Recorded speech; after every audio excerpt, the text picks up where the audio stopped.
Información, análisis y entrevistas. Profundidad con una mirada panorámica. En Línea 1. Muy buenos días, bienvenidas, bienvenidos a una jornada iniciada con un terremoto, pero lejos, en Rusia, en la costa oriental, sí. En una zona de cadenas de incluso una península, frente a Alaska, para que se ubiquen. Así que hay una serie de alertas de tsunami, aunque tranquilidad porque es muy lejos. Bueno, les quiero contar que Línea 1 es con Daniela Figueroa Videla, que está a mi lado. Hola. Que no le tiene miedo a los terremotos. No. Y va por Radio Usach 94.5 y Canal 50.2 de la televisión digital abierta. Pero además, usted nos puede seguir por diariousach.cl, Santiago TV, la línea 50.1, Zapping 173 y Mundo 522. Y por supuesto, todas las redes y plataformas digitales. Muy buenos días, Alejandro Guillé. Comenzamos esta jornada de miércoles 30 de julio. Falta todavía para que llegue agosto, el día viernes sacábamos ahí la cuenta. Y claro, con esta noticia de orden mundial, de alguna manera, que nos alerta igual en la costa pacífico de nuestro territorio, y por eso también se realizó un COGRID nacional y desde el gobierno se informó que se definió estado de precaución para la costa desde las regiones de Aysén y Magallanes, pero también precaución donde hay, digamos, evacuación para la zona del norte y hasta más o menos los lagos, me parece. Así que la gente que está en la costa, yo me levanté, te decía fuera de micrófono, a las 3 de la mañana me acordé que mi hijo estaba en la playa. Bueno, pero no es tan preocupante para nuestra zona, pero sí todas las consideraciones también para la gente que está en esa zona. Porque fue a las 19:24 de este martes este sismo. Hora de Chile. Y la magnitud, Alejandro, muy parecida a lo que tuvimos nosotros el 27F. 8.8. Y ahí, claro, 8.8 inicialmente fue de 8, pero luego se fue al alza. Y ese Richter. Vamos a hablar luego de este tema y vamos a contarles que esta jornada está rica de temperatura, yo encontré. De hecho, estoy sobreabrigada. 10 grados tenemos a esta hora, está cubierto en la capital. Hay un ambiente de lluvia, ojalá que llegue mañana jueves o viernes. Perfume de lluvia. Mira, perfume de lluvia, sí, que lindo. ¿Cómo se llama cuando la tierra está mojada? Tierra húmeda. No, pues sí tiene un nombre, ya me voy a acordar, es bien bonito el nombre. Tenemos una máxima prevista para esta jornada de día miércoles de 15 grados y mañana jueves 31, recién en la tardecita, podríamos tener un poco de lluvia acá en la capital, que sí se mantendría hasta el viernes 1 de agosto. Y mañana la máxima es de 14 y el viernes de 12. Así que vamos a la baja con las máximas. ¿Cómo están los autos, la restricción, todo eso? Bueno, 0 y 1 y 0, 1, 2 y 3. Eso es lo que no pueden circular el día de hoy. Dicho cortito, pero además, ojo, a la delegación presidencial de la región metropolitana, acogiendo lo que recomendó la Seremía de Medio Ambiente, tiene alerta ambiental este miércoles 30 de julio en toda la región metropolitana, y entre las principales medidas se encuentra la prohibición total de uso de calefactores a leña y otros derivados de la madera, con excepción de los pellets en toda la región, las quemas y ojo con el humo de las chimeneas y todas esas cosas. Con mayor razón, bienvenida la lluvia para este día viernes acá en la capital. Mirando las calles rápidamente, te cuento que se retiró el camión que estaba en la ruta 5 al norte bajo el paso nivel ex-salesiano en San Miguel. Eso salesiano Salvador Allende, ¿te acuerdas? Sí. Se mantiene alto flujo vehicular hacia el centro de Santiago. También Bueno, esto ya lo levantaron. Hay tránsito lento en la ruta 78 hacia el oriente, entre el kilómetro 20 y 9, debido a flujo vehicular aumentado. Considera el tiempo extra en el desplazamiento para las comunas de Padre Hurtado y Maipú. Y por último, recordamos, dicen que Exposición al Sur, muy cerca nuestro, desde Alameda, en la comuna de Santiago, se encuentra habilitada al tránsito vehicular y peatonal. Alameda al oriente presenta reducción de la pista izquierda de particulares por trabajos de obra en la ciclovía. No, y además ayer, acuérdense que hubo una serie de operativos. En los toldos azules. Sacaron toneladas de basura, descubrieron bodegas con almacenaje de productos no identificados, la compra legal, digamos, pero por todas partes eran como 70 bodegas o lugares de almacenaje, para ser más precisos, porque eran de distintos tamaños, Y eso que fueron las primeras callecitas cerca de la Alameda. Sí, imagínate más adentro. Sí. Bueno, vamos con la pregunta del día que ya está alojada en @SantiagoTV, @RadioSach, que tiene relación con un informe que nos había comentado en la sección de economía nuestro compañero Gonzalo Espinosa. ¿Cómo dice? Bueno, hay un aumento del desempleo en el segmento de personas con estudios universitarios, de educación superior. Entonces viene la pregunta, porque siempre se prometió que los hijos vivirán mejor que los padres, porque la educación, y las familias han hecho todo un esfuerzo porque los hijos se eduquen, se endeudan, en fin. Bueno, la pregunta es, a esta altura, ¿cree usted que los estudios superiores garantizan un empleo de calidad? Tres opciones, ¿no? ¿Mejoran las oportunidades? 2, están perdiendo relevancia. Y 3, hay saturación de carrera, por lo tanto esto va de mal en peor. Bueno, vamos entonces ahora con los titulares cuando son las 7:35. Titulares en línea 1. El Servicio Hidrográfico y Oceanográfico de la Armada, el CHOA, emitió una alerta de tsunami para toda la costa de Chile por un terremoto de magnitud 8,8 ocurrido en Rusia.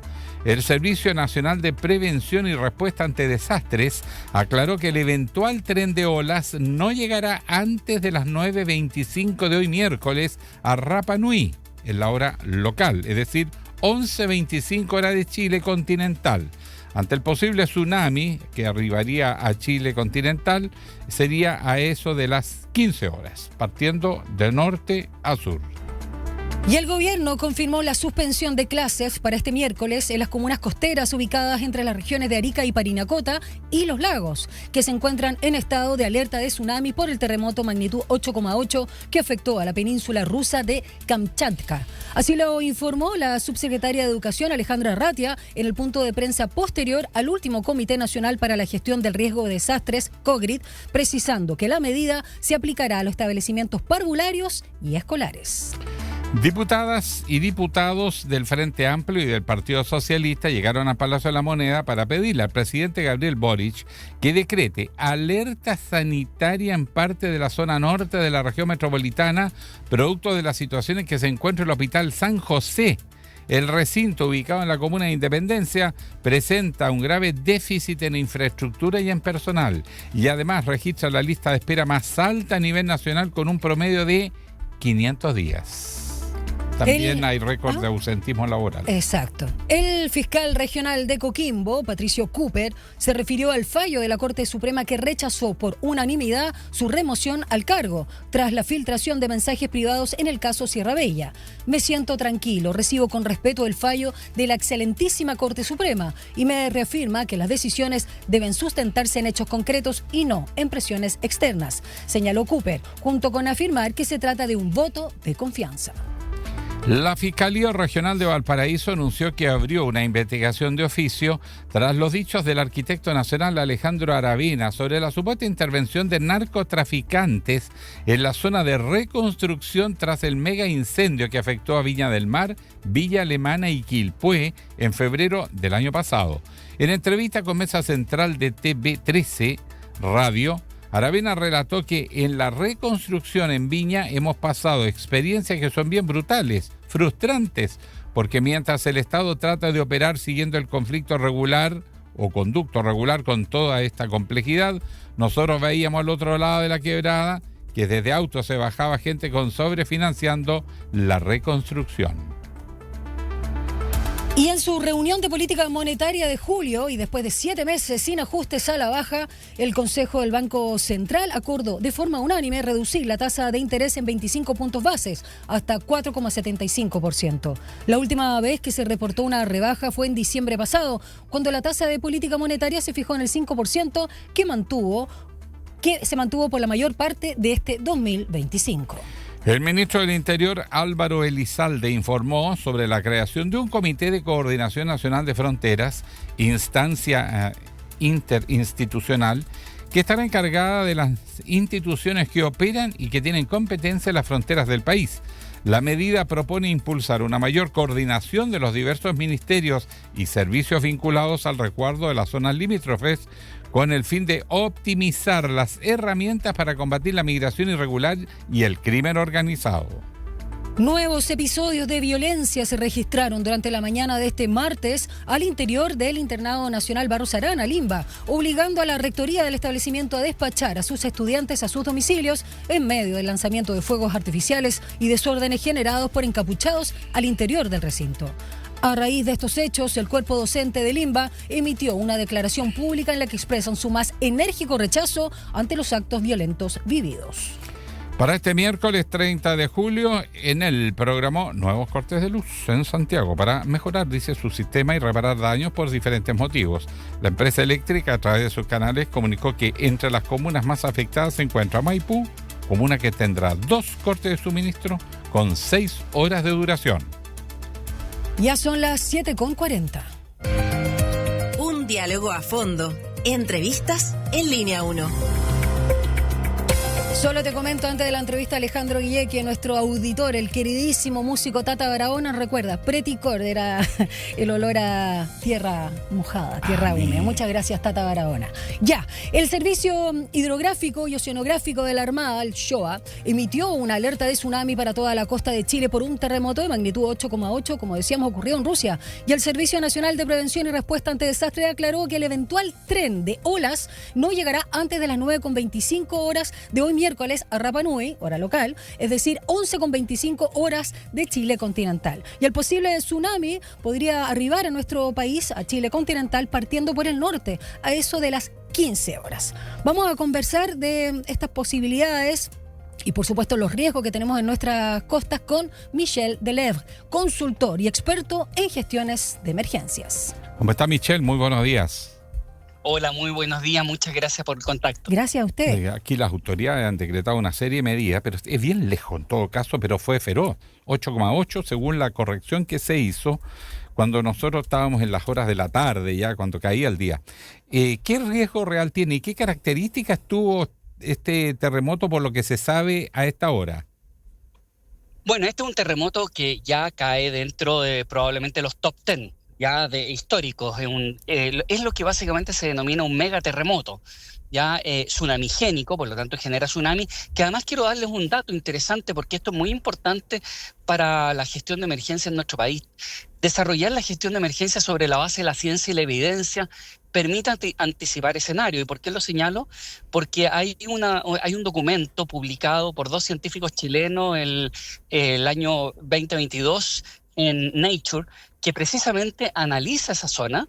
Y está básicamente Mauricio Fuentes y Sebastián Riquelme, que ellos analizan esa zona y precisamente analizan la posibilidad de un terremoto de estas características y con una magnitud que ellos estimaban que podría ser de aproximadamente una magnitud de 9.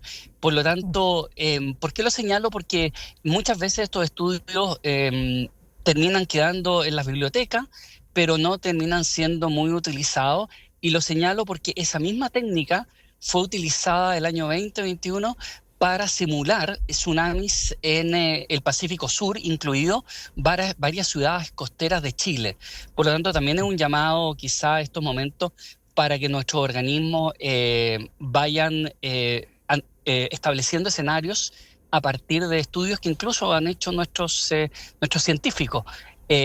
Pero claro, tenemos un terremoto muy importante que nos da, terremoto de campo lejano básicamente, y que nos da la posibilidad de tomar medidas con aproximadamente, desde el momento en que ocurre, cerca de 20 horas, que es cuando más o menos empieza a llegar ya el tren de olas. Pues obviamente de Arica al sur, porque esto fue en el otro extremo, frente a la costa de Alaska. Situémoslo geográficamente para saber cómo se puede irradiar. Así es, mientras el 2011 tuvimos uno en Japón, si ustedes bien recordarán que también generó evacuaciones, en términos de quienes nos están escuchando, podríamos decir que es al frente, al otro lado del Pacífico, pero al frente. Esto es más bien al frente, pero en la esquina de arriba, en la esquina superior de nuestro globo terráqueo, desde donde estamos nosotros ubicados, y por lo tanto hagamos una similitud como cuando uno está en una tina o en una piscina, uno genera un golpe y uno ve como las ondas, entonces desde esa esquina, esas ondas se proyectan hacia el resto de esta gran piscina que es el Pacífico, y en este caso hacia el Pacífico Sur, desde la ubicación donde estaba, porque efectivamente esto ha afectado a Alaska, la costa oeste de Estados Unidos, Hawái, y así hacia el sur del continente. ¿Qué pasa con Japón a propósito también de esta alerta mundial, Michelle, antes de adentrarnos en los protocolos y lo que podría suceder? O sea, la magnitud de las olas, la altura de las olas para nuestra costa. En Japón, ¿qué pasó? ¿O qué pasó también, ya que hablabas de Alaska y Hawái en Estados Unidos? No sé si también Canadá, porque a lo mejor podría ser un predictor. Sí, efectivamente, y todas esas mediciones son sumamente importantes. Si nosotros volvemos a la analogía, cuando estamos en una tina, nosotros golpeamos en un lugar, vamos a ver que básicamente desde ese lugar no es en línea recta que las ondas se propagan, sino que básicamente podríamos decir una suerte de circunferencia. Por lo tanto, afecta a todo lo que son los países, tanto y que rodean, o lo que se llaman, ¿cierto?, el cinturón de fuego del Pacífico, y por lo tanto a toda esta gran piscina que es el Pacífico, incluyendo, entre otras cosas, aquellos países que geográficamente están frente a nosotros, al otro lado de la costa, ¿cierto? Al otro lado de nuestra costa. Michelle, ¿podemos recordar el protocolo para que la gente también se informe y sepa cómo actuar para esta emergencia u otras que puedan darse en el tiempo? Lo primero es saber que tenemos tiempo, pero ese tiempo hay que usarlo, no hay que estar pasivo. Y hay que usarlo en dos elementos. Uno, estar informados, y ahí siempre la recomendación ante fuentes que sean confiables. Yo siempre digo con rostro, con nombre, con apellido, con domicilio conocido. Y ahí la radio, la televisión, las radios locales formales, ¿cierto? Las radios regionales son muy, muy importantes. Y obviamente también la autoridad. Creo que ese es un tema muy importante y crucial, porque sabemos que en estos momentos los rumores se propagan más rápido que las olas en realidad en este momento. Y por lo tanto creo que eso es siempre muy importante, porque básicamente los niveles de tensión nos llevan a consumir una gran cantidad de información y perdemos muchas veces la capacidad para filtrar. Y por lo tanto, cuando hablamos de fuentes oficiales o formales, estamos hablando desde los organismos del Estado hasta lo que tienen que ver con los medios de comunicación formales, pero ahí también creo que siempre hay que fortalecer una cosa que en Chile no existe mucho, es que el Estado, los gobiernos deben considerar a las organizaciones, instituciones de comunicación, a las radios, la televisión formal, como un eslabón clave al momento de simplificar y masificar información, y por lo tanto mantenerse informado es lo primero. Y lo segundo, teniendo ya la información de aproximadamente a qué hora podríamos eventualmente tener que evacuar y en qué zonas, poder básicamente entonces prepararnos, porque la verdad es que vamos a tener una complicación en algunas zonas del país producto de las condiciones meteorológicas. Sí. Y esta evacuación, hay que recordar que se ordena con aproximadamente 3 horas de anticipación a la llegada de la primera ola, pero una vez que se ordene, estamos hablando de que pueden pasar perfectamente varias horas hasta que la situación esté estabilizada y podamos regresar a nuestro domicilio. Por lo tanto, imagínate lo que significa que pasen 2 o 3 horas por lo menos, por ejemplo, después de las 4 de la tarde, no solamente hay lluvia, sino que después en aquellos lugares donde no hay lluvia será más fácil, pero cae la noche. Y por lo tanto hay que estar conscientes y preparados en términos de alimentación, de bolso, de abrigo, como el kit de emergencia. Lluvia, el kit. Exacto. Exactamente. Michelle, de acuerdo a la información que se está manejando, ¿cómo ha sido la situación en los países? Rusia sabemos que se registraron olas de hasta 5 metros de altura, hay evacuaciones, se declaró estado de emergencia tras el terremoto en el área, no se ha informado víctimas hasta ahora, pero Japón ha tenido que movilizar más de 2 millones de personas que han tenido que evacuar en los sectores, sobre todo de las islas. El caso del mismo Estados Unidos, la costa de 4 estados, más la isla de Hawái, California, Oregon y Washington, también están en alerta. Y bueno, sí, Canadá también. Y después se menciona Ecuador, pero Chile no aparece como prioridad. Hay niveles de alerta, están la alerta roja, la alerta amarilla, no sé cómo serán y qué significa cada uno. Pero acá hay alerta amarilla. ¿Qué significa eso? Sí, a ver, nosotros ahí hay que diferenciar un poco. El Pacific Tsunami Warning Center ha establecido lo que se llama un warning. El warning en su rango de alerta tiene el color rojo, es decir, es el nivel más alto. Y hasta al menos durante la madrugada, esa era la condición que teníamos para Chile. No obstante, tengamos nosotros nuestro sistema de alerta en el cual, dependiendo de la zona, Senapred defina un color o un tipo de alerta diferente. Pero eso básicamente significa que hasta el momento y hasta este momento se estima que el tsunami llega a nuestras costas, y en eso no hay que minimizar el que sea 1 metro o incluso sean 50 centímetros, porque a veces nosotros pensamos en las olas como que sean estas olas que uno hace surf, o la típica que uno ve en la playa, ¿cierto?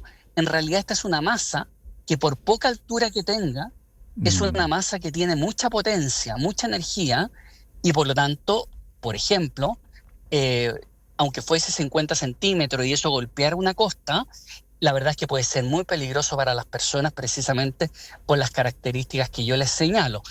Probablemente, claro, no deberíamos tener un tsunami destructivo en materia de infraestructura que ingrese una gran cantidad de metros hacia el interior, como podría ser lo que nos ocurrió en el año 2010. Sí. Vamos a tener una situación que debería ser significativamente, obviamente, menor, pero no hay que minimizarlo, y probablemente yo me quedo con que tenemos que seguir más el ejemplo de Japón, que es hacer estas evacuaciones masivas más que ser conservadores, porque siempre hay que desear lo mejor y prepararse para lo peor. Por lo mismo quería preguntarte por la historia que nosotros tenemos, sobre todo con terremotos más que con tsunami, pero sí, por supuesto, vaya, el que cambió nuestro territorio en 1960, ahí en la zona de Valdivia, la zona sur, que fue 9,5.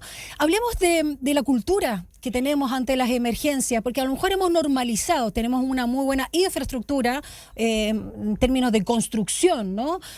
Donde quizás nos sentimos seguros, pero no sé, si vemos, por ejemplo, la gente que vive en la zona de Pucón y Villarrica, a propósito de las alertas también del volcán, nadie tiene, la verdad, yo te lo digo de primera fuente, su mochila con el kit de supervivencia, como que nos tomamos los chilenos, siento yo, pero discúteme si ves lo contrario. Esta cultura de ser, ¿cómo se dice?, proactivos, porque somos bastante idiosincráticamente reactivos. ¿Crees que este es un buen ejercicio lo que estamos viviendo hoy con esta alerta del Shoah? Sí, y yo quisiera abordarlo desde 2 puntos de vista. Primero, reforzar lo que tú señalas. Estoy plenamente de acuerdo, porque nosotros tenemos un tema cultural. Ahora, aprovechando que Alejandro fue, ¿cierto?, por tantos años una figura en el mundo público y sobre todo en el Parlamento, ¿cierto?, señalar también que nuestro sistema tiene debilidades importantes, porque básicamente la cultura también uno la puede cambiar. Pero debo señalarte, por ejemplo, que históricamente, no estamos hablando de un gobierno en particular, estamos hablando, yo te diría que a lo menos de los últimos 3 gobiernos, el presupuesto para el programa de organización y entrenamiento de comunidades en Chile ha tenido hoy día, para este año, un presupuesto de alrededor de 85 millones de pesos. Eso para todo el país y para todo el año. Eso realmente te muestra lo que tú señalas, pero además demuestra que cuando eso viene desde... si la autoridad pública no le da relevancia a esto, a la preparación comunitaria, no le pidamos al vecino, a la vecina, que básicamente tenga la misma actitud. Me parece que yo estoy plenamente de acuerdo contigo, sobre todo en materia del kit. Somos lamentablemente reactivos y funcionamos sobre el daño. Y ese es un tema que se debe mejorar. Y en materia del tema, sobre todo de la autoridad, me parece que hay decisiones que han sido correctas, como por ejemplo suspender las clases en algunas localidades, pero también miremos, hay espacio para mejorar, y me parece que todas estas decisiones, cuando tenemos un terremoto que fue aproximadamente las 20 horas de estas características, me parece que tomar estas decisiones que en realidad son como estándar, o sea, no requieres mucha información para tomarla, haberla tomado cerca de medianoche, me parece que es un poco tardío, y más aún, reunir el famoso Cogrid a las 20 horas, cuando teníamos un terremoto de estas características, incluso dejan muchísimo espacio al rumor y a la pérdida de conducción. Claro. Entonces creo que hay un tema de que incluso se mezcla con lo que tú señalas, ¿no? Esta cosa como reactiva, que tendemos a funcionar tarde. Y eso también tiene un arraigo en el funcionamiento de nuestras instituciones en el Estado, claro, especialmente en el Ejecutivo, ¿no? ¿Existen todavía las operaciones Daisy? Pero solamente para terminar, no sé si se llama así hoy, se me cayó el carnet. Se llaman Cooper. Ah, ya, eso. Ahora debo decirte, sin entrar, o sea, no quiero minimizar la relevancia porque se hace en torno al fallecimiento de una niña de apellido Cooper. Pero, ¿cierto? Pero básicamente la que todos conocimos como Operación Daisy, el nombre más popular, todavía existen. Pero ¿sabes qué? Hay un tema también ahí.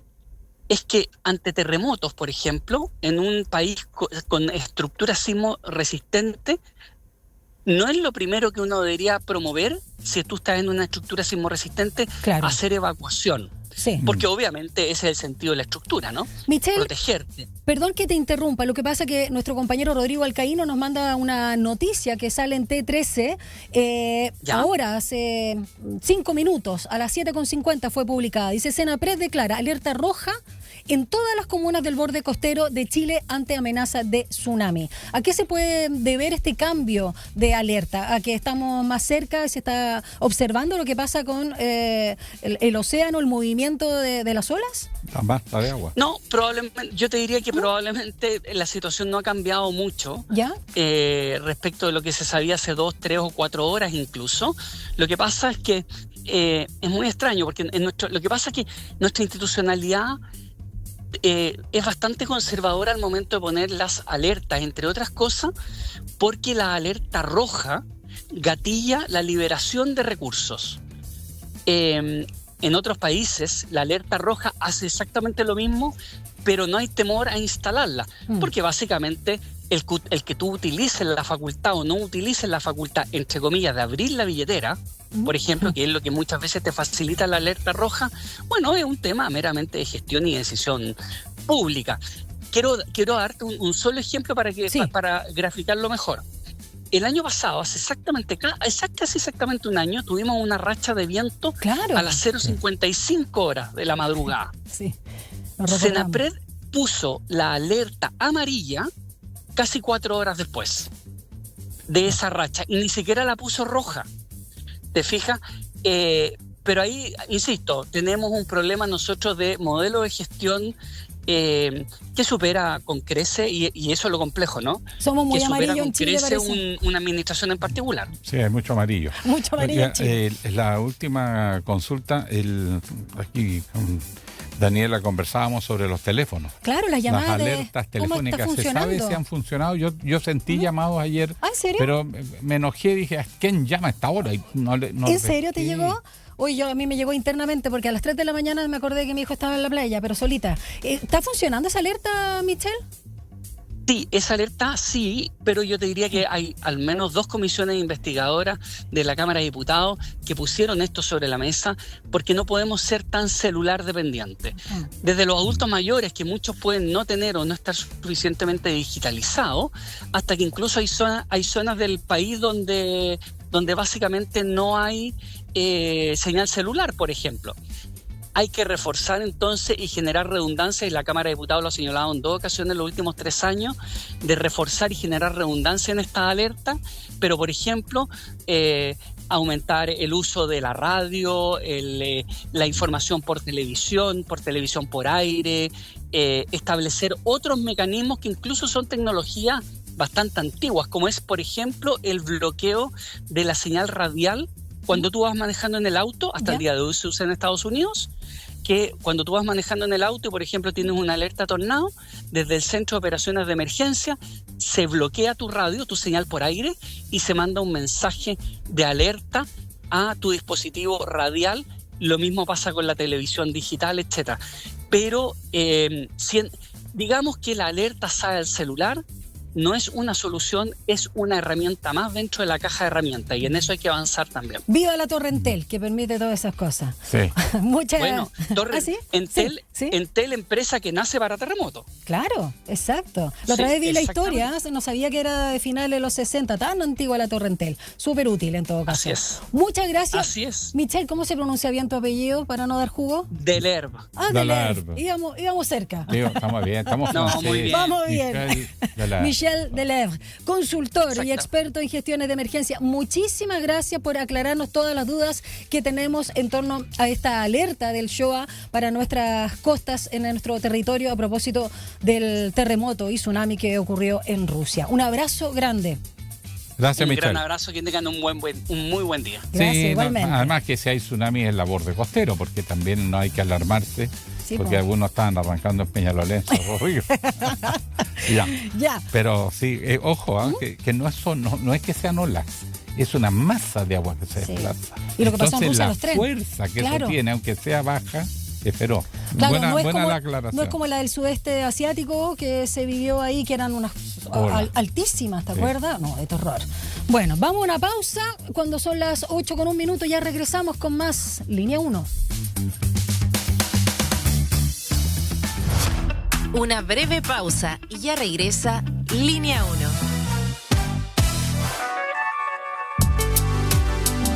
Es la hora en Radio USACH. 8 de la mañana y 1 minuto. Mingo presenta Historias de Barrio. Esta es una de las tantas veces que Pedro y Carlos entrenaron juntos en la Villa Panamericana. Dale, Pedrito, de aquí te así viral para TikTok. Si estáis hablando con el próximo medallista olímpico, cada vez más cerca de la cima. Obvio, de Villa Panamericana para el mundo. Sí, oigan, muy deportista y todo, pero acuérdense de entrenar para los 7 también, po. Ya vamos. El condominio de Pedro y Carlos también es parte de los proyectos entregados durante este periodo. Infórmate y postula en www.minbu.cl. Ministerio de Vivienda y Urbanismo. Gobierno de Chile. En Enlace USACH aportamos a un debate democrático y diverso más allá de la contingencia, de la mano de una amplia red de panelistas, nuestras nuevas voces. Por una mirada desde la academia, analizamos y proyectamos la actualidad, invitamos a conocer diversas iniciativas en el territorio y damos espacio a esas actividades deportivas que merecen mayor difusión. Enlace USACH, de lunes a viernes desde las 9 de la mañana por la 94.5 FM y el canal 50.2 de la señal digital abierta.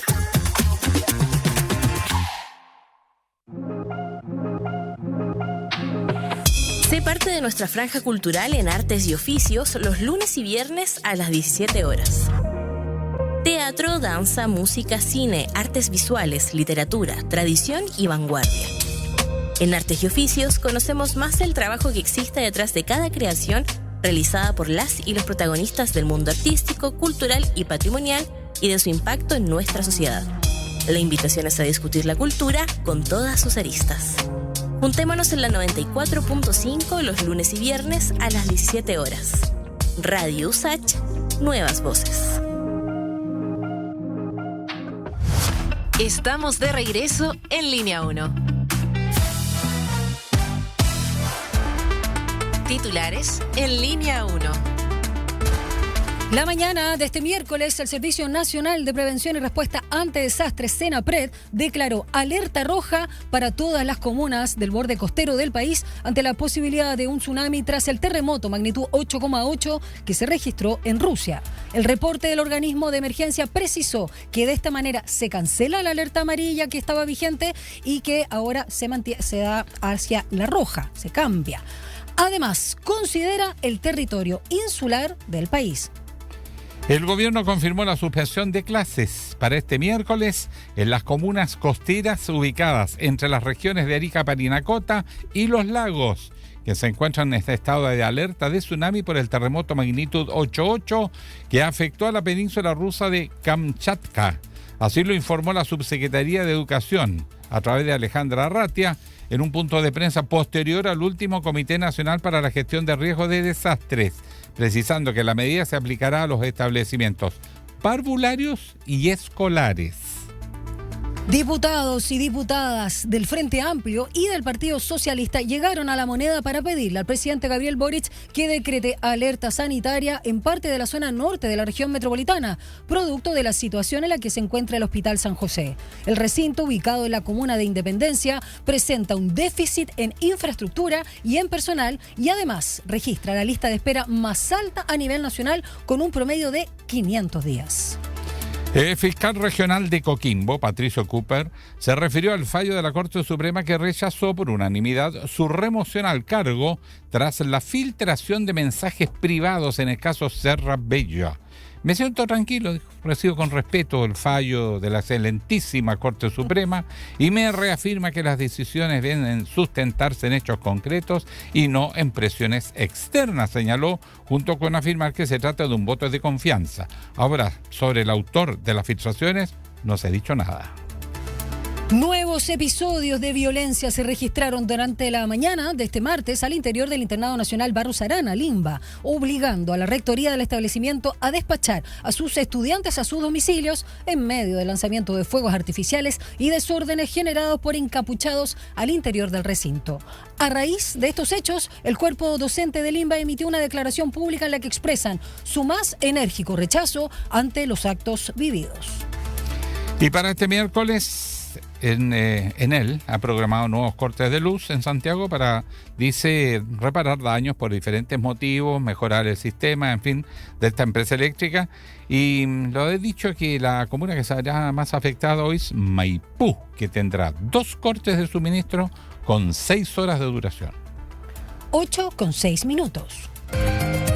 Un diálogo a fondo. Entrevistas en Línea 1. La crisis del Hospital San José, gestión, y además hay una serie de otros problemas ahí. Vamos con la Junta, ahora con la DC. Vamos con la... No me digas la crisis del hospital. Después vamos con esa crisis. Vamos a la crisis de la DC. Porque no se esté riendo de los partidos políticos, porque esenciales en la democracia. Sin duda. Ya, vamos entonces a conversar, porque la decisión de la Junta Nacional de la DC de apoyar la candidatura de Janet Jara ha generado controversias dentro de la DC. Los analistas de derecha le han dado con todo. Hay algunas figuras simbólicas como Andrés Saldívar, que ha sido presidente, senador, ministro, la ha hecho toda. Dice que él no puede votar por una militante comunista. Pero a pesar de las críticas, la colectividad se está sumando, sobre todo las bases, que no son tan nostálgicas, no son de las altas generaciones, sino más bien la gente más joven.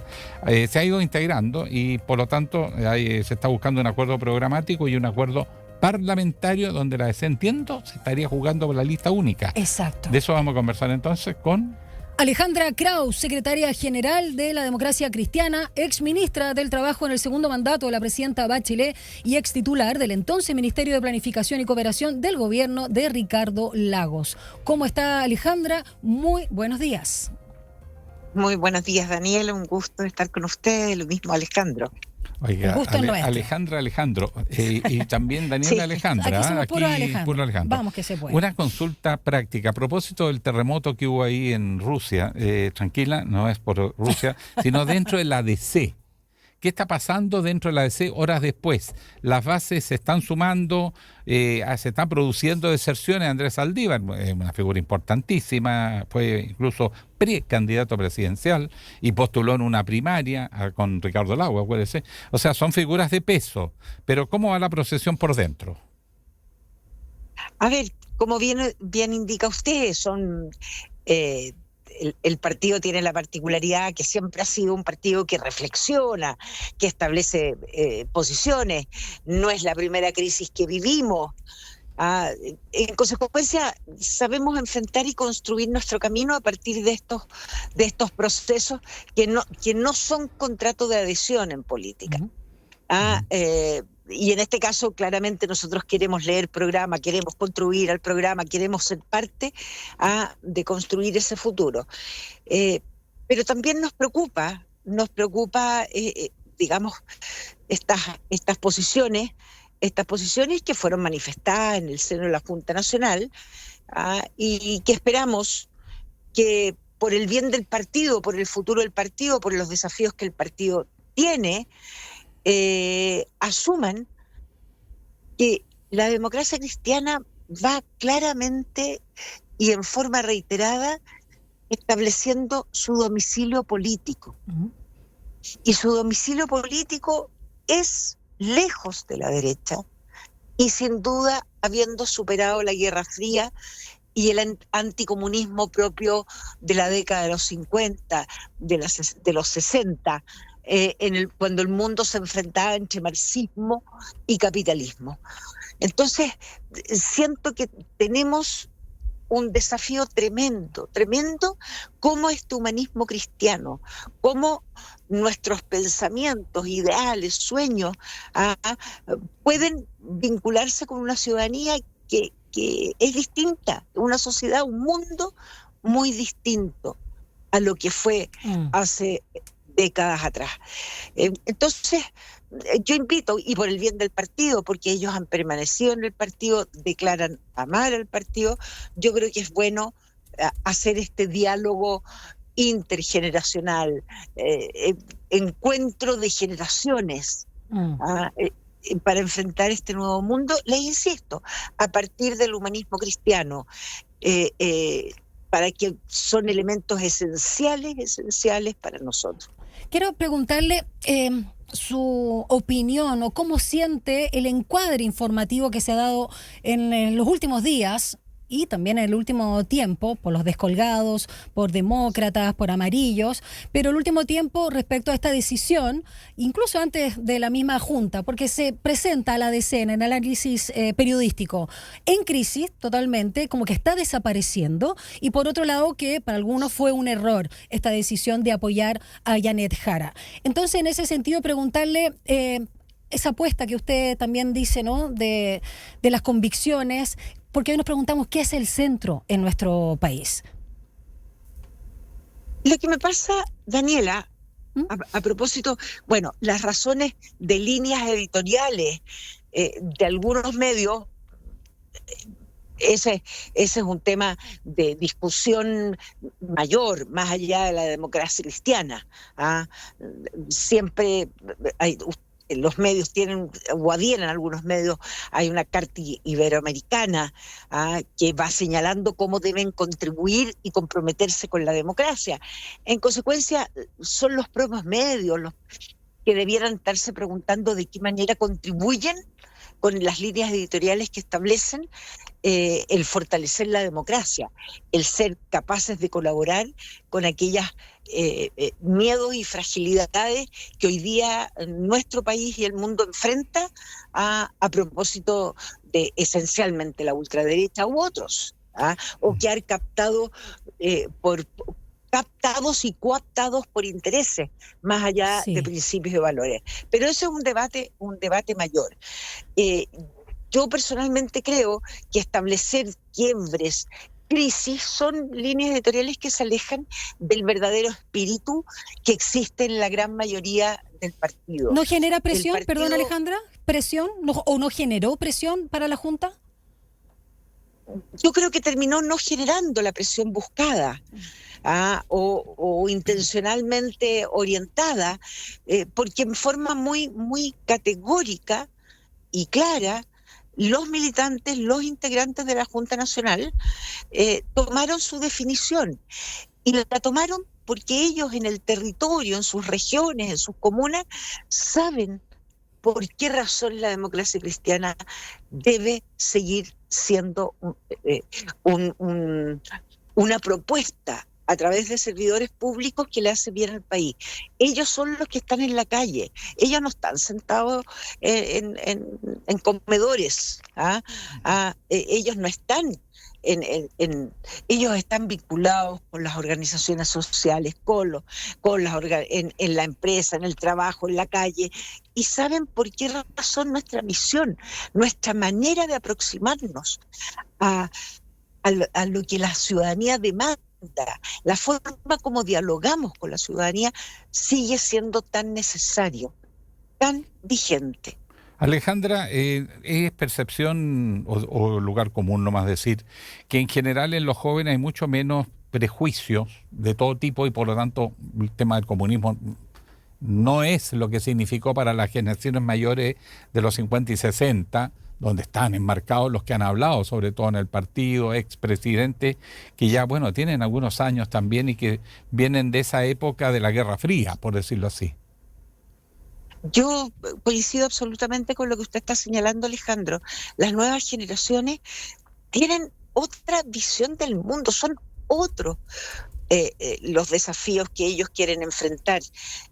No se encuentran, y la ciudadanía ya no se divide entre izquierdas y derechas.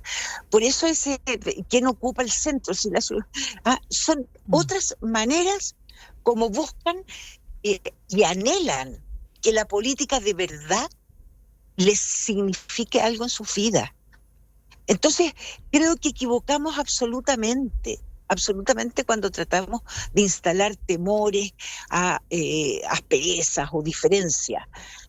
Y es natural si el mundo cambió. El mundo cambió, entonces no, el muro de Berlín cayó. Sí, hace rato. Que ahora hay nuevo el muro que puso Trump.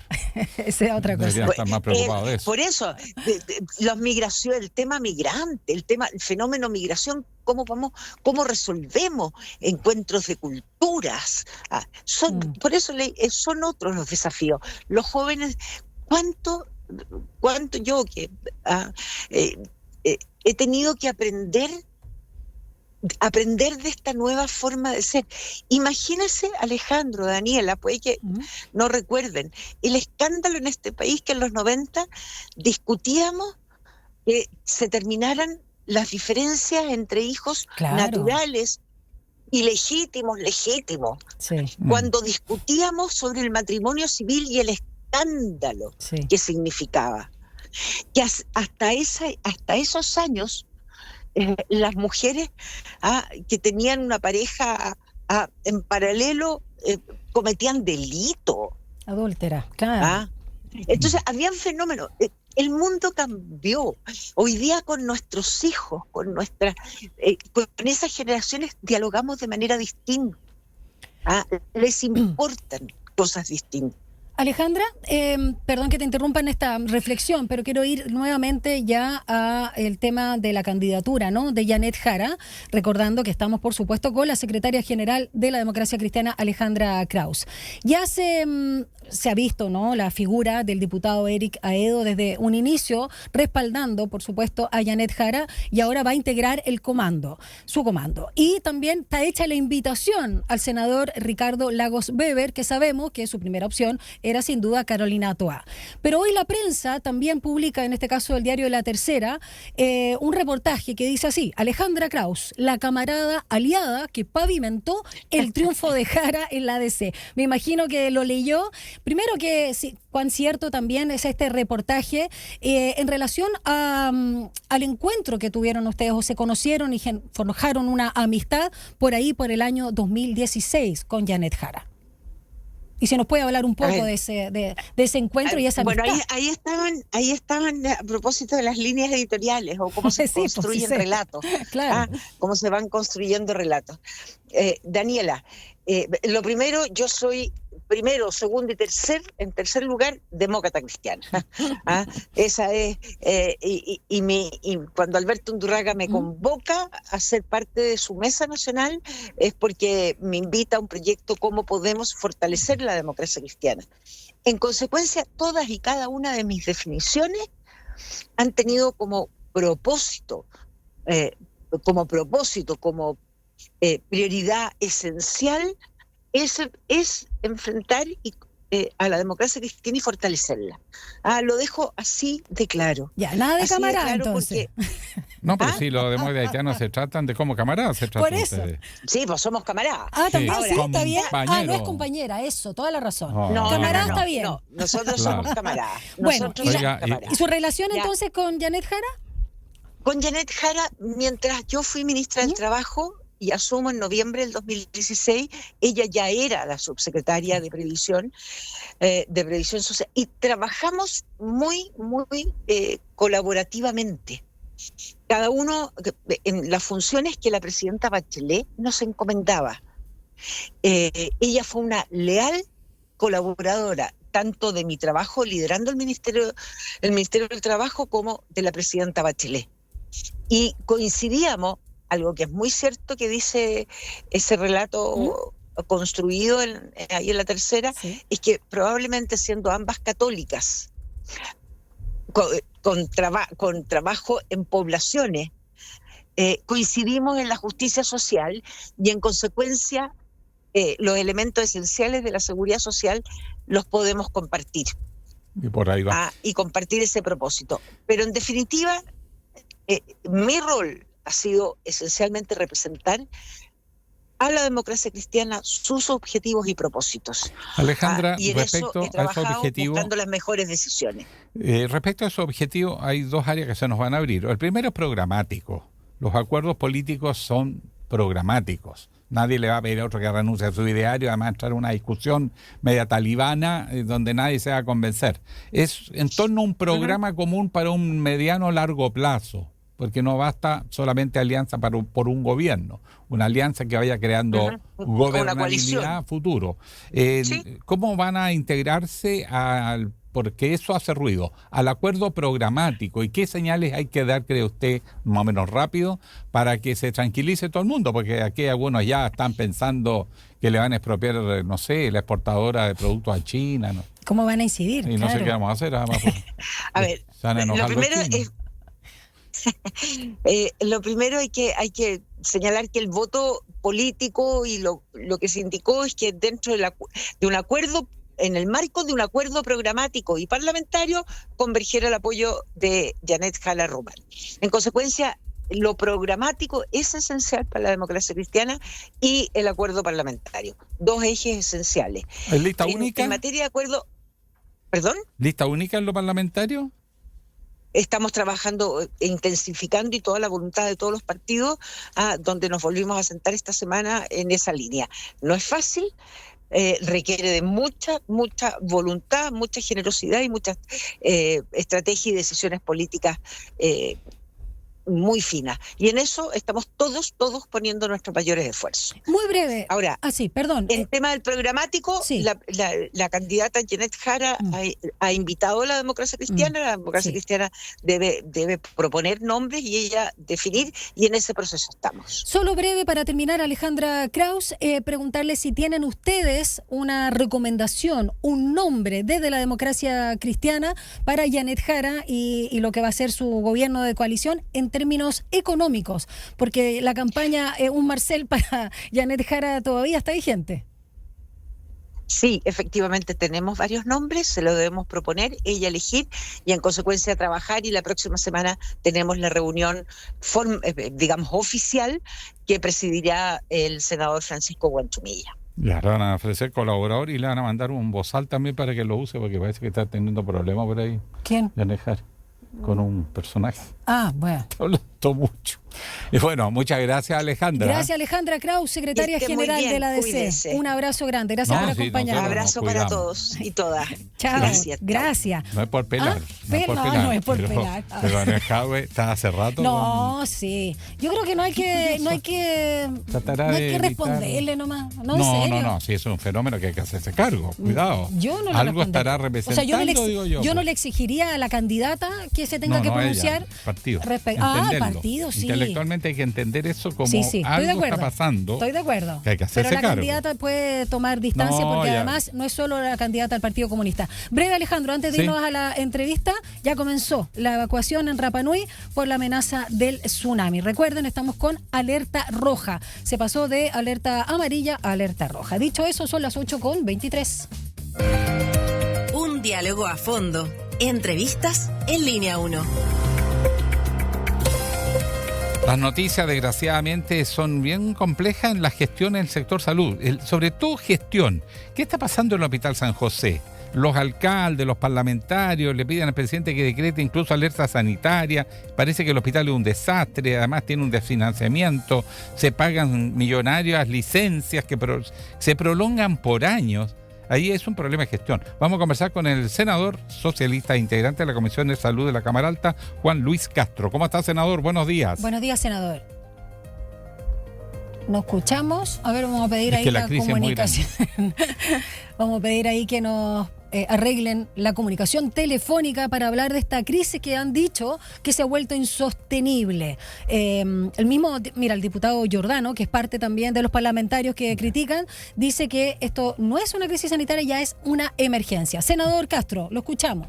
No sé si alcanzó a escuchar Ahora la pregunta, sí. senador. Ahora sí. No, la pregunta no alcancé a escuchar. Ya, brevemente. El Hospital San José es un desastre, problema general. Hay un tema de gestión, además hay unos gastos en licencias eternas al personal y después piden más personal. Entonces, es bien complejo esa situación. Primero, en 3 palabras, ¿qué está pasando en el Hospital San José? En 3 palabras. Bueno, hay una situación de mucha ingobernabilidad. Es un hospital emblemático en la zona norte de Santiago, atiende más de 10 comunas, tiene una estructura relativamente nueva, viene del año 98, pero ha tenido 25 directores en 25 años. Imagínese usted, pues eso habla por sí solo. O sea, no ha habido capacidad de ordenar el personal, la forma de atención, todo lo que implica una estructura de alto nivel de complejidad. ¿Y ese problema es el director que no tiene capacidad de gestión? ¿O dentro del hospital pasan cosas extrañas como estas millones de millones pagados en licencias médicas eternas? Ambas cosas. O sea, hay también una situación muy permeada, diría yo, a hechos que están en el límite de la corrupción y que desgraciadamente no han tenido trascendencia judicial aún, que ha permitido que grupos o subgrupos tengan control dentro de ese hospital. Por ejemplo, en el área de anestesia, por ejemplo, en las áreas quirúrgicas, y que además tiene un cuerpo de sindicatos y gremios que están bastante fragmentados. Pero el problema más agudo de todo esto fue el que se reveló hace algunas semanas atrás, que es justamente que hay licencias médicas desorbitadas, incluso con años de personas con licencias médicas. Hasta 7 años. Y que no se ha podido controlar eso porque ha faltado ahí, a mi modo de ver, mando, orden y coraje para enfrentar a veces coyunturas sindicales que protegen a quienes no debieran defender. No es posible, usted sabe que hay una norma que un funcionario público está 180 días o más con licencia médica en 2 años, tiene que ser desvinculado. Sí. Bueno, eso se ha intentado hacer ahí y no se pudo. Y el mejor ejemplo fue uno de los últimos directores de este año, que estuvo entre marzo y mayo, que intentó hacer esto y lo sacaron. Y lo sacaron porque era como David contra Goliat, un director. Entonces, la responsabilidad en esto, a mi modo de ver, está en el Servicio de Salud Norte, que es la autoridad superior, que no ha tenido, desgraciadamente, toda la fuerza o la convicción de poder intervenir en el Hospital San José, de poder darle un lugar de mejor rendimiento, porque además de todo esto que estamos hablando, es de los peores en Chile en cuanto a productividad de cirugía, en cuanto a listas de espera, en cuanto a tiempos de espera. O sea, resume demasiados indicadores negativos como para dejarlo en el aire y no resolver francamente lo que se va a hacer. Todo eso es un poco el cóctel de problemas que arrastra el Hospital San José, que son muy lamentables, pero que requiere, y así se le ha planteado al Ministerio de Salud, una fuerte intervención del nivel superior para resolver esta suma de problemas y crisis al interior. Senador, usted ya se reunió con la Contralora Dorothy Pérez para ver justamente el tema de las licencias, que los datos entregaban al menos 7.400 millones de pesos en sueldo a trabajadores ausentes entre 2017 y 2024. Sí, yo fui el 19 de mayo a hablar con la Contralora. Esto fue 1 o 2 días antes de que estallara la denuncia de ella misma respecto a las licencias médicas de gente que iba al exterior. Y yo aquí fui, hice una presentación que está en curso, que tiene que ver con 5 servicios de salud más el Hospital San José, justamente por estos hechos que son escandalosos de los niveles de ausentismo. Fíjese que en Chile hoy día hay hospitales, entre ellos que tienen más de 40 días de ausentismo al año por trabajador en promedio. Más de un mes. O sea, estamos hablando de cifras muy disparadas que hablan de un uso indebido de la licencia médica.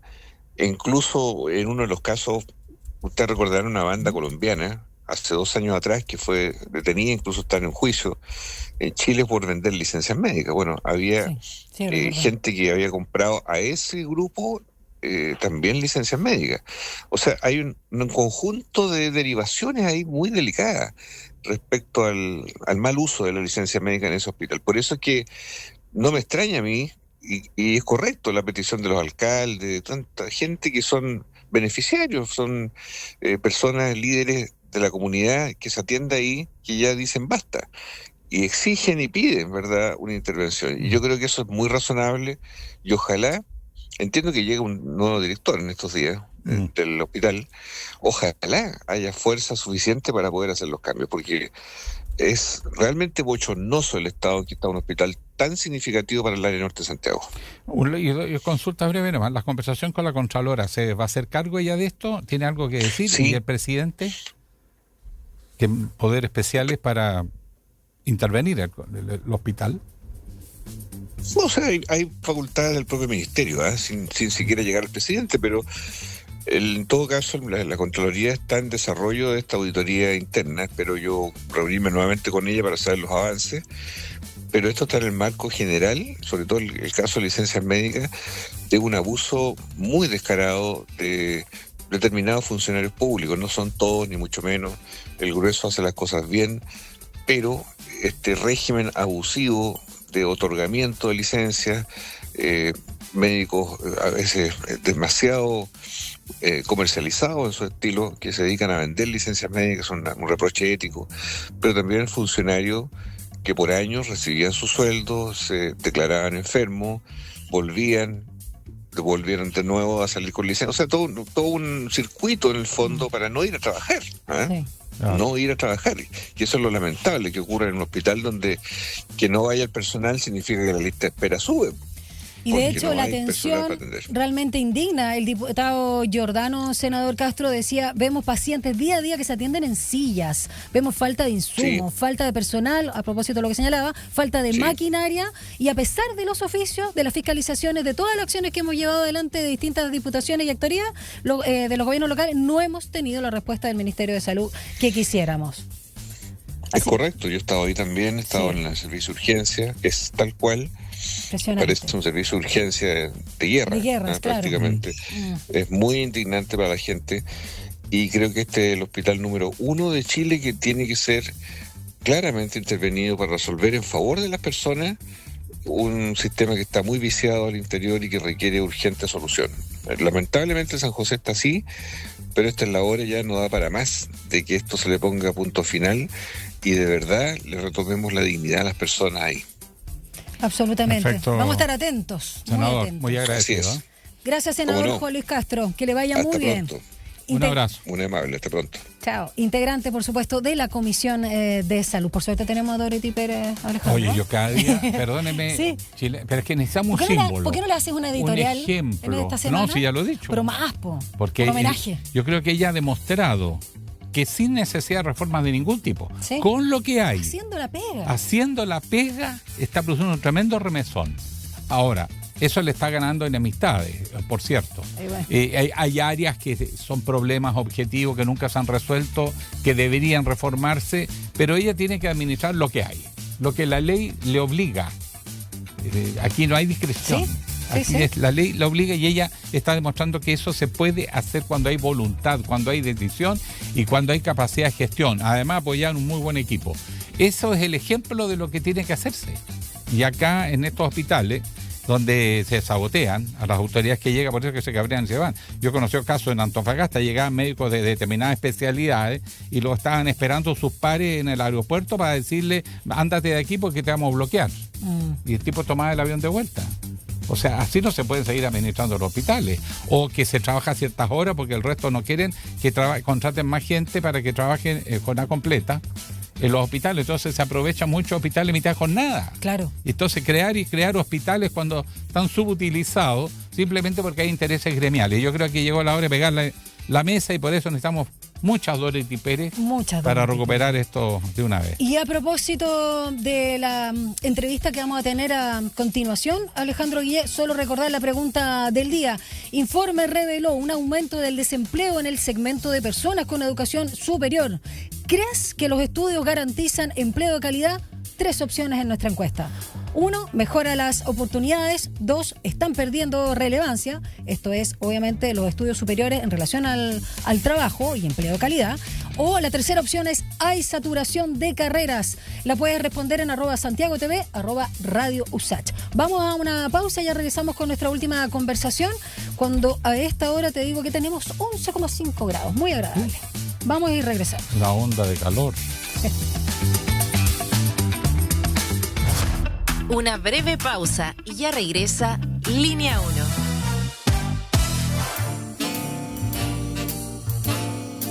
Cada día a las 20 horas los invitamos a disfrutar lo mejor del jazz y el smooth jazz. Ahora Jazz, por la 94.5. Radio USACH.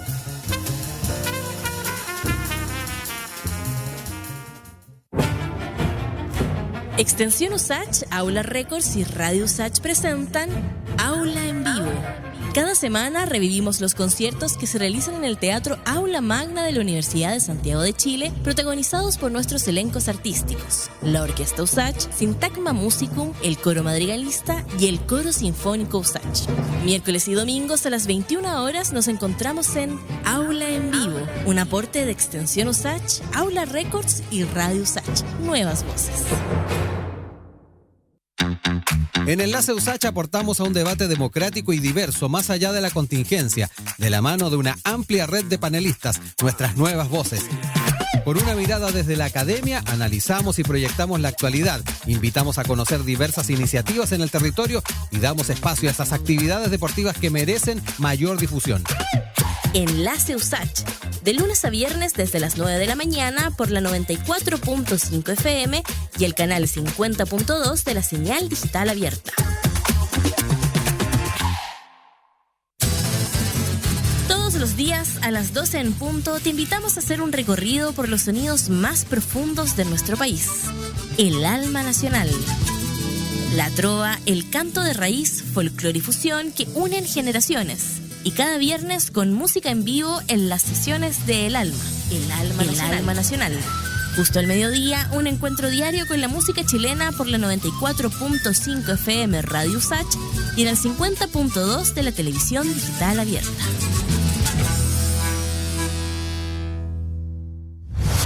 Estamos de regreso en Línea 1. Un diálogo a fondo. Entrevistas en Línea 1. 8:37. El desempleo se ha convertido en uno de los principales temas del debate en el país. Cosa de ver también las conversaciones entre la candidata Jara y la candidata Matei. Y existen factores para estas cifras que son muy preocupantes, como el aumento de la cesantía entre las personas con educación superior completa, lo que llamamos cesantes ilustrados. Según un informe del Observatorio del Contexto Económico de la Universidad Diego Portales, la tasa de desempleo en este segmento alcanzó el 8,1% durante el trimestre marzo-mayo 2025, situándose como la más alta, excluyendo el periodo de la pandemia, desde que se tiene registro. De este tema, en torno al empleo y estos nuevos cesantes ilustrados, ¿con quién vamos a conversar, Alejandro Guillé Álvarez? Con Gonzalo Durán, economista académico de la Universidad de Chile e investigador de la Fundación Sol. Gonzalo, muy bienvenido. Muchas gracias por la invitación. Gonzalo, gracias por venir. ¿Qué quedó la promesa de los sucesivos gobiernos de derecha, de centro, izquierda? Usted no lo va a pasar bien, pero su hijo sí, por la educación. Y la gente, mira, hace el esfuerzo que nos pueda, lo saca del colegio público, lo pone en el subvencionado, ojalá en el privado, qué sé yo, y cuando egresan, ahora empieza a aumentar el desempleo entre los graduados. En el caso de las mujeres, incluso además las diferencias salariales. Pero vamos al empleo. Sí. ¿Qué pasó que esta promesa se nos empieza a diluir? Sí, yo creo que esto tiene mucha relación con las políticas también que se han tomado en los últimos años, como tú bien dices, con el acceso irrestricto también a la educación superior y esta mercantilización que vimos en el sistema de las universidades y los institutos técnicos. Hay que pensar un dato que es muy relevante. Por ejemplo, de las personas que componen la fuerza de trabajo, en el año 2010, es decir, hace 15 años atrás, el 20% tenía educación superior. 20%. Hace 15 años. Hace 15 años. Hoy día es el 40%. Impresionante. Entonces ahí podemos ver cómo se ha transformado la composición de nuestra fuerza de trabajo. Y ahora la pregunta es, ¿está el sistema productivo preparado para recibir esa cantidad de credenciales educativas? Y ahí lo que nos están indicando los datos, como este informe lo señala muy bien, es que no lo está. Entonces ahí hay un desbalance entre lo que ofrecen las universidades, esta educación de mercado que se está vendiendo, y por otra parte lo que necesita el sistema productivo. Hay un tema de cantidad y de calidad o de oportunidad, porque también cuando uno ve el desagregado de lo que ofrecen algunas universidades, no la nuestra, por supuesto, porque ya estamos a 8 niveles, ¿para qué andamos con cosas? Pero las universidades que son prácticamente fábrica de salchicha, ya han habido varias crisis en algunas de ellas, no las voy a nombrar, no es necesario, es el tipo de carreras también. O sea, me refiero a la oportunidad cuando son carreras que no tienen campo laboral o que se saturan. Nosotros lo vimos un tiempo, tú como profesor mío en la Portales también, muy buena universidad por cierto, lo vimos con la cantidad de periodistas, ¿no?, que salían así, pero en masa, y no había trabajo o muy precarizado. Entonces hablemos también de lo que de la oferta misma, la oferta académica versus la realidad, la expectativa versus la realidad en el mundo laboral. Claro, hoy en día se le promete, ¿no es cierto?, a los jóvenes, a nuestros jóvenes, la idea de la promesa de tener educación superior y que eso sería como un agente de movilidad social. Claro. Pero lamentablemente lo que estamos viendo es que los programas educativos tampoco tienen mucha conexión. Entonces ahí falta una suerte de prospección, como de hacer esa investigación de qué es lo que necesita el sistema productivo y qué es lo que están entregando las universidades. Y con mirada de futuro. Y con mirada de futuro, claro. Exactamente. Solo como anécdota. Sí. En la historia de Chile, republicana, la derecha siempre se oponía a que aumentaran los cupos de la educación. Porque ¿para qué los van a educar si no van a tener trabajo? Y segundo, van a cobrar más caro. Y tercero, se van a frustrar y se van a dedicar a hacer la revolución. Esos eran los razonamientos y el nivel del debate en los años 20, en los años 30, incluso a fines del siglo XIX. Entonces, el problema aquí tenemos doble, que las universidades entregan carreras que no tienen mercado, claro, y la economía chilena, que sigue haciendo lo mismo, con más tecnología, con más robotización, automatización, sobre todo en las áreas PIC, como la minería, por ejemplo, pero no se genera una economía que genere empleo de calidad. Claro, ahí por ejemplo el tema de la política educativa también tiene mucho que ver, porque hoy día lo que vamos a ver es que ahí no existe esa coordinación, y al existir tanta educación privatizada está totalmente desarticulado. Por eso que desde mi punto de vista el tema de la educación y fortalecer la educación pública también tiene ese rol ordenador, como que ordena, ¿no es cierto?, este mercado que está totalmente desarticulado y vinculado a lo que cada uno puede pagar. Hoy en día hay un dato que es muy revelador, que lo saca todos los meses la Fundación Sol, que tiene que ver con la subutilización o subempleo profesional. Son personas que terminaron la universidad, tienen educación superior completa, y cuando van a buscar empleo, en realidad encuentran solo trabajo para como oficios menores, o que no necesitan esa educación superior. ¿Pero eso tiene que ver con la sobrecalificación? Sobrecalificación. Estamos hablando de más de 1 millón de personas que, por ejemplo, estamos diciendo personas que son abogadas, pero están trabajando, manejando un auto. No necesitaron ir a la universidad, ¿no es cierto?, 5 años. Ni siquiera de secretario en un juzgado, sino que tienen que salir a buscar empleo en otro lado. Claro. A mí en la universidad también, una vez me invitaron a una charla, y conversando con la persona del aseo, me decía que ella venía de afuera, era abogada, y estaba trabajando haciendo el aseo. Bueno, los migrantes pasa también mucho entre eso. Los migrantes, Delivery. La cantidad de profesionales, profesores de matemática, profesores de física, etcétera, que llegan a Chile con la esperanza de integrarse y están haciendo aseo y corriendo la calle. O chofer de aplicación, delivery, trabajos en bodega, como se llaman acá, u otras ocupaciones que no requieren ese título. Eso también tiene un rol estratégico en la economía, tenemos que recordarlo, ¿no es cierto? Porque finalmente los migrantes están siendo ocupados como suerte de mano de obra barata para reducir los salarios y genera conflicto con los locales. Conflicto social, porque donde llega el migrante, acepta cualquier trabajo, baja las demandas laborales, los estándares, y los trabajadores sindicalizados que tienen trayectoria los ven como enemigos, porque es una especie de competencia desleal, dicen ellos, sí, porque pierden beneficio, entonces se están aprovechando de ello para hacer aún más precario el mercado laboral. Una cosa súper interesante fue que en Alemania, donde yo estudié en el doctorado en Alemania, ahí los sindicatos iban a las ferias laborales. Y en las ferias laborales su foco era concentrarse en las personas que venían de otros países. Entonces les enseñaban, los acogían los sindicatos como para decirle, mira, aquí hay derechos laborales y aquí los sindicatos en el fondo pueden protegerte. Gonzalo Durán, economista y académico de la Universidad de Chile e investigador de la Fundación Sol, nos acompaña esta mañana acá en Línea 1. Ya que hablábamos del tema de cómo este subempleo, que se da de una forma más elocuente y lamentable, por cierto, en la población migrante en nuestro país y se da en todo el mundo, claro, disminuye finalmente el tema de los salarios. Y ustedes, más allá de la discusión que se está dando con el salario vital, también plantean, ¿no?, que en los últimos 35 años el salario mínimo aumentó apenas 1.880 pesos por hora, o sea, menos de 2 lucas. Hablemos un poco también de la precarización del trabajo, porque habemos mucho, yo agradezco tener trabajo, pero uno conversa con la mayoría de los profesionales de varias carreras o de las humanistas y con suerte llegamos a fin de mes. Y esa expresión que planteó la candidata Janet Jara en su minuto antes de ser candidata es muy real. Es muy real. O ustedes saben que hace poco salió el informe de la Comisión de la Pobreza, ¿no? Yo también fui parte, claro, lo vimos. Fui y parte de esa comisión. te citamos mucho. Y una cosa que descubrimos ahí fue, por ejemplo, que al actualizar la medición, hoy día la pobreza no es de un 6,5, sino al menos 20 y tanto, ¿no? de un 22,3%. Entonces eso tiene mucho que ver con el mundo del trabajo y rima bastante cuando uno ve que los salarios, la mitad de las y los trabajadores ganan menos de 583.000 pesos líquidos. ¿Qué pasa con el salario mínimo? Hoy en día está bien, dentro de la región uno puede decir, mira, Chile es uno de los que tiene el salario mínimo más alto, pero ¿qué pasa con el costo vida? Ese es el examen de la suficiencia. Cuando uno dice son 539 o 529 por el momento y tú lo pasas a líquido, ¿no es cierto? Claro. Pagando las imposiciones, baja al tiro 430.000 pesos. Hagamos la prueba. ¿Para qué alcanzan 430.000 pesos? Un arriendo básico de 300.000 pesos, ir y volver al trabajo y una canasta básica de alimentos de 60.000 pesos, 80.000 pesos para una persona. Es decir, 2.500 pesos para todas las comidas. Es Nosotros imposible. mostramos indicadores bien manipulados porque, por ejemplo, el estándar de vida de los colombianos es muy superior a Chile. Ganan menos, pero la vida es más barata. Pero la diferencia juega a favor de ellos.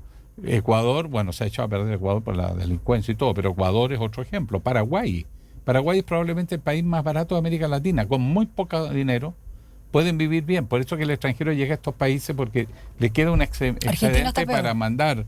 Argentina varía. Pero está el tema del salario social, que muchas veces no se habla, ¿no es cierto? ¿Qué es eso, el salario social? El salario social se le llama, por ejemplo, a todos estos beneficios que vienen del estado de bienestar. Y uno no tiene que pagar por eso. Entonces en Uruguay la educación es gratis, la salud es gratis, la vivienda también está apoyada por las cooperativas de vivienda. Entonces tú, cuando comparas los salarios, no tienes que perder de vista que existe salario social en otros países. Aquí el salario tiene que encargarse de todo, entonces tiene que pagarlo todo. Entonces eso también hace que las comparaciones sean bastante disímiles, por así decirlo. Mañosas de alguna manera. Mañosas. Sí. Entonces, bueno, ¿qué es lo que pasa? Que tenemos bajos salarios, condiciones precarias, y ahí hay una agenda que hace muchos años que se viene empujando desde el mundo del trabajo, que tiene que ver con una negociación colectiva de mayor tonelaje, mayor poder, para que los sindicatos puedan recuperar en parte, ¿no es cierto?, lo que no le están pagando. Hoy en día, de cada 8 horas que se trabajan, con 3 ya se financiaron los salarios en la economía. De acuerdo a los datos que uno pueda sacar con información del Banco Central. Es decir, de 8 horas, si tú partes la jornada a las 8 de la mañana, a las 11 del día ya se pagaron los salarios. Y después es solo utilidad neta para la plusvalía. Exacto. Entonces eso, ¿cómo podemos transformar esa relación? Para eso se necesita que hayan sindicatos, ¿no es cierto?, que puedan ir a luchar, porque el empleador no te lo va a dar gratis, por así decirlo, o sin lucha. Oye, además hay otro detalle, siempre lo hemos conversado, en el caso de los profesores. Ahora están hablando de que hay que subir las exigencias para poder ingresar a estudiar como para profesor. Pero si resulta que los mejores profesores están yendo del sistema porque las condiciones son más malas y como son buenos, se encuentran pegas en otras cosas. Entonces se están arrancando. Y aquí hablan de subirle la exigencia porque creen que así mejoran la calidad de la educación. O sea, no hay comprensión muchas veces de las tipo políticas que se empiezan a aplicar.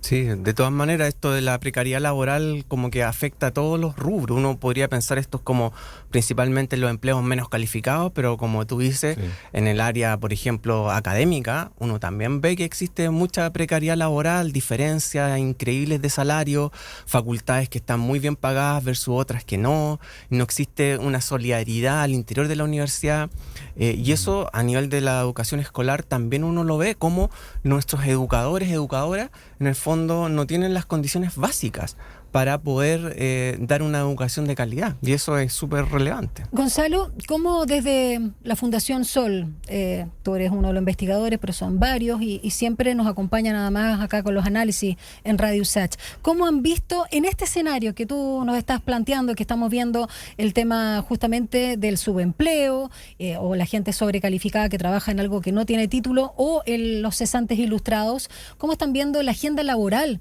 que ha llevado este gobierno, con la reducción de horas laborales, con el aumento del salario mínimo, que es histórico, pensando además en un salario vital que no sé si con muchas críticas de por medio, entre otras acciones o medidas que han generado bastante ruido en el mundo de los empresarios. Sí.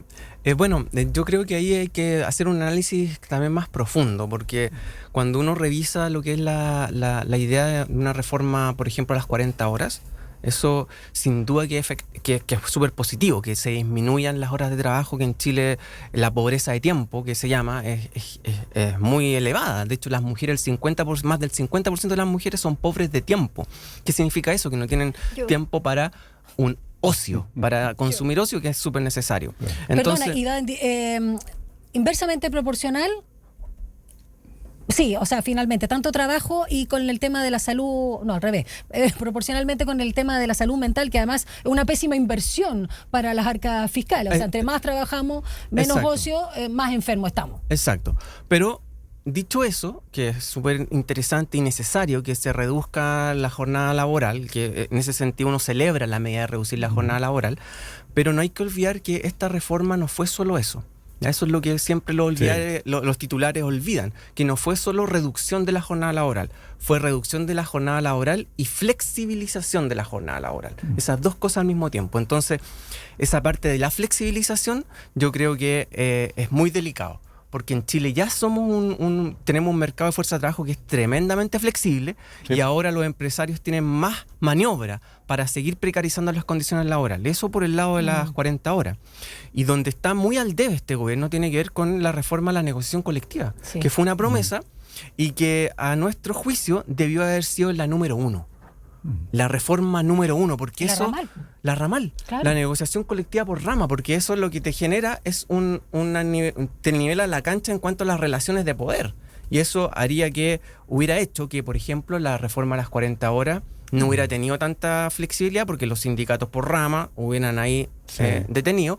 La reforma, por ejemplo, a las pensiones quizá hubiera sido más progresiva y más favorable a la clase trabajadora, como no lo fue, porque hubieras tenido un movimiento sindical mucho más poderoso, y lamentablemente todavía no vemos que haya una propuesta, y lo que se indica es que para octubre, es decir, para la cera, no va a salir esa reforma. Gonzalo, una consideración adicional, que no lo veo mucho en los análisis, pero en general él tiene que ver con la valorización en el mercado de determinadas profesiones, o sea, el prestigio. Si uno se va a los países nórdicos, ser profesor es un enorme prestigio y ganan sumamente bien. En nuestro país es un desprestigio, es profesor nomás. En consecuencia, también hay un sesgo en la valorización de mercado de las profesiones por temas de prejuicio, de aspectos culturales. Valorizar mucho más al que genera riqueza inmediata que el científico, que la genera a largo plazo, aunque sea en mucho mayor volumen. Exacto. O sea, hay una distorsión en Chile en que no corresponde. Lo que gana, por ejemplo, el abogado en una empresa entra ganando una cantidad determinada, un ingeniero comercial entra ganando, y otros profesionales que son los que hacen la pega, que elaboran el producto o el servicio, quedan muy rezagados. Y eso se puede ampliar o generalizar a las ciencias sociales y las humanidades. Bueno, eso tiene que ver con en el fondo, con la cultura de país que hemos adoptado. Por ejemplo, un dato que es muy revelador tiene que ver con el gasto de inversión y investigación y desarrollo. que es lo que fomenta en el fondo la generación de nuevas tecnologías, conocimiento científico, y ahí se ve que hay una desvalorización en el caso chileno. Entonces, cuando uno ve ese porcentaje, estamos hablando que era cercano al entre 0,36 y 0,39, y ahora se jacta, ¿no es cierto?, el gobierno porque llegó a un 0,41%. Ese es como el aumento. ¿Qué pasa con las economías como Corea del Sur? Tiene más de un 5% en investigación y desarrollo.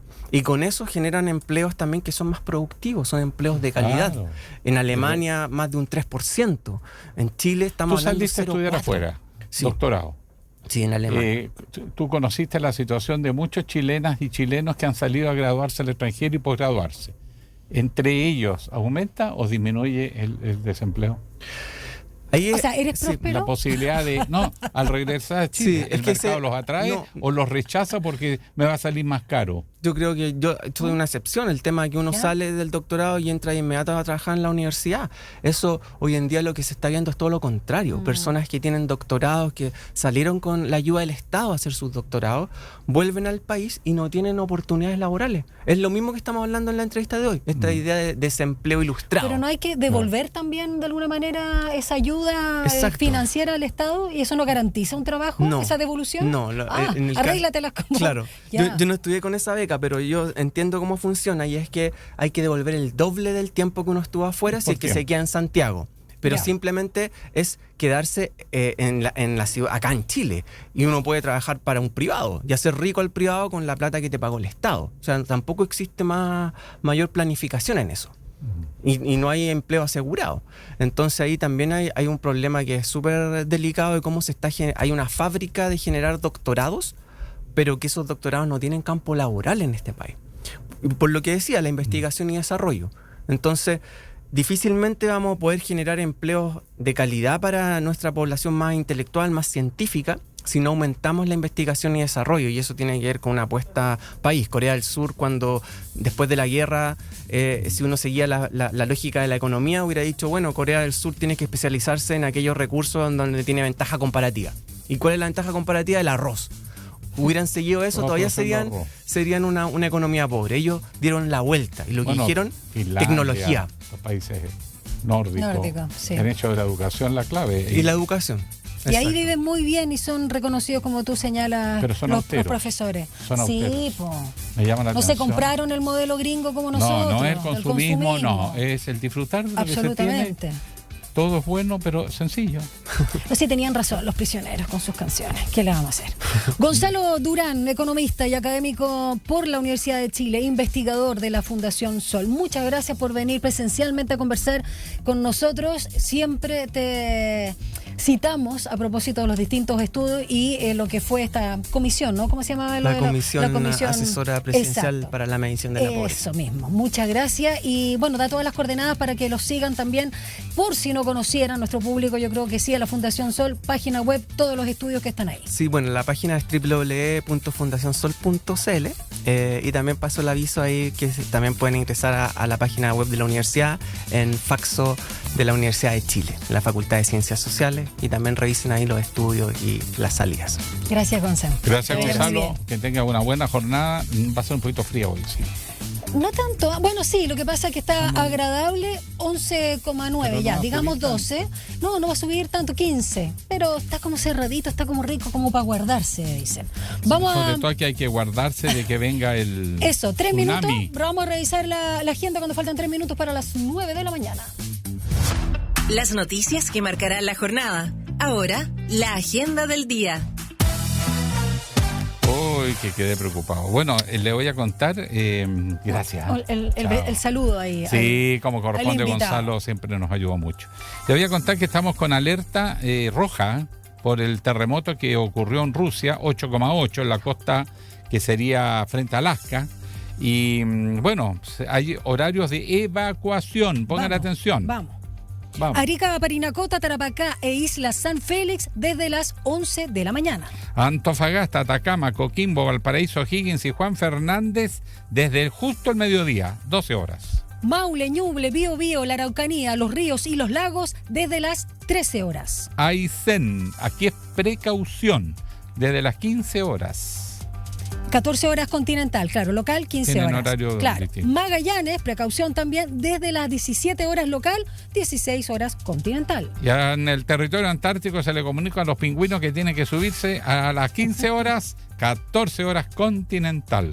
Bueno, eso con los horarios de evacuación por región, lo que ha indicado ahí el Senapred. Y vamos con otras actividades para esta jornada. Ahora en minutos más, 9 horas, el ministro de Seguridad Pública, Luis Cordero, junto a la secretaria de Seguridad Nacional de los Estados Unidos, a la que le robaron allá un lanza internacional chileno, la cartera, ¿te acordáis? Sí. Kristi Noem sostiene reunión ampliada junto a autoridades que integran las delegaciones de ambos países. Bueno, a las 11 horas el Hogar de Cristo entrega sus propuestas y urgencias sociales a los candidatos Janet Jara, José Antonio Caz y Evelyn Matei y Harold May Nichols. Mira tú. Lo han integrado. Muy bien. Y a la misma hora, 11 horas, agrupaciones y abogados de derechos humanos presentan recurso de protección en contra de Johannes Kaiser por, a su juicio, reivindicar la dictadura civil-militar y las violaciones a los derechos humanos. Y hay programado cortes de luz en Santiago desde las 10 de la mañana en sectores de Peñalolén, La Cisterna, Maipú y Las Condes. Y vamos con el resultado de nuestra pregunta encuesta del día. Informe reveló un aumento del desempleo en el segmento de personas con estudios universitarios, lo que se ha llamado cesantes ilustrados. Y le preguntamos a nuestro público si cree que los estudios superiores garantizan o no un empleo de calidad. ¿Cómo están los resultados? Un 22% dice que mejora las oportunidades, un 26% dice que eso está perdiendo relevancia, el tener más o menos estudios, y un 51% dice que está saturado el mundo de las carreras profesionales. Así pues. Un mercado chico, por eso que hay que salir para afuera. Por eso bien importante o interesante la conversación que sostuvimos recién con Gonzalo Durán. Hay muchos jóvenes que quieren irse de Chile. Sí, hay que tener plata para irse de Chile. No, estudian profesiones en ciertas áreas y depende del país al que llega. De los que contratan, no hay prejuicios ni de esas cosas. Vamos a seguir conversando nosotros en nuestra reunión de pauta, nos tenemos que despedir. Ya viene Rodrigo Alcaíno con el avisarle a Rodrigo que tenga cuidado que no lo pesque el tsunami. Rodrigo. Que les vaya muy bien, linda jornada. Chao. Chao. Información, análisis y entrevistas. Profundidad con una mirada panorámica. En Línea 1.